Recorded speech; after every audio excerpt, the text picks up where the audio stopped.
ഇപ്പോൾ കുണ്ടലിനി ശാക്തീകരണ ക്രിയയിലേക്ക് നാം പോവുകയാണ്. ശരീരം സ്ട്രൈറ്റ് ആയിട്ടിരിക്കുന്നു, സുഖാവസ്ഥയിലിരിക്കുന്നു, കേചരി മുദ്രയിലിരിക്കുന്നു. നാക്കിന്റെ അഗ്രം പാൽപ്പറ്റിൽ ഉൾനാക്കിൽ ടച്ച് ചെയ്ത് വളച്ച് ചുണ്ട് പൂട്ടിയിരിക്കുന്ന കേചരി മുദ്ര. അവിടെ ഇരുന്നു കൊണ്ട് നമ്മുടെ ശരീരത്തെ മുഴുവനായി കാണുന്നു. ആരോഗ്യമുള്ളൊരു ശരീരത്തിൽ നട്ടെല്ല് ഈ ശരീരത്തെ ലംബമായി നിർത്തിയിരിക്കുന്നു. നട്ടെല്ലിനടിയിലായിട്ടുള്ള മൂലാധാര ചക്ര കുണ്ടലിനി, അവിടെ 3.5 ചുറ്റുവളയത്തിൽ ഇരിക്കുന്ന എനർജി കേന്ദ്രം കുണ്ടലിനി ഒരു സർപ്പത്തിന്റെ ആകൃതിയിലിരിക്കുന്നു. ഇത് നാം മനസ്സിലാക്കി. അങ്ങനെ മൂലാധാര ചക്രയെ മനസ്സിൽ കാണുന്നു. ചുവപ്പ് കളറുള്ള മൂലാധാര ചക്രയെ കണ്ടുകൊണ്ട് ഒരു അശ്വിനി മുദ്ര പിടിക്കുന്നു, വിടുന്നു, ടൈറ്റ് ചെയ്ത് പിടിച്ച് വിടുന്നു.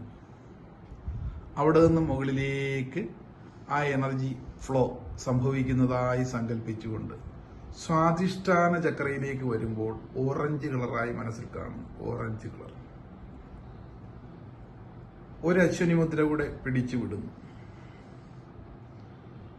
സ്വാധിഷ്ഠാന ചക്രയിൽ നിന്ന് വീണ്ടും ആ ഒരു എനർജി ഫ്ലോ ഒരു സർപ്പത്തെ പോലെ മുകളിലേക്ക് ഉയർന്ന് മണിപൂരക ചക്രയിലേക്ക് വരുമ്പോൾ മഞ്ഞ കളറായി മനസ്സിൽ കണ്ടുകൊണ്ട് ഒരു അശ്വിനി മുദ്ര കൂടെ പിടിച്ചുവിടുന്നു.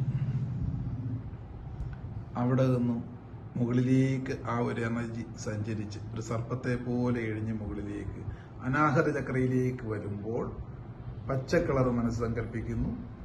താഴെ അശ്വിനി മുദ്ര വീണ്ടും പിടിച്ചുവിടുന്നു.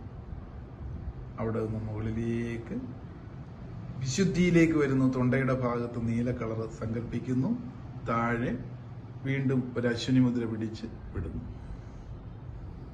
അവിടുന്ന് മുകളിലേക്ക് വിശുദ്ധി ആജ്ഞയിലേക്ക് വരുന്നു. ആജ്ഞാചക്രയെ മനസ്സിൽ കണ്ടുകൊണ്ട് ഇൻഡിഗോ കളർ കണ്ടുകൊണ്ട് താഴെ ഒരു അശ്വിനി മുദ്ര പിടിച്ച് വിടുന്നതോടൊപ്പം കേജരി മുദ്ര റിലീസ് ചെയ്യുന്നു.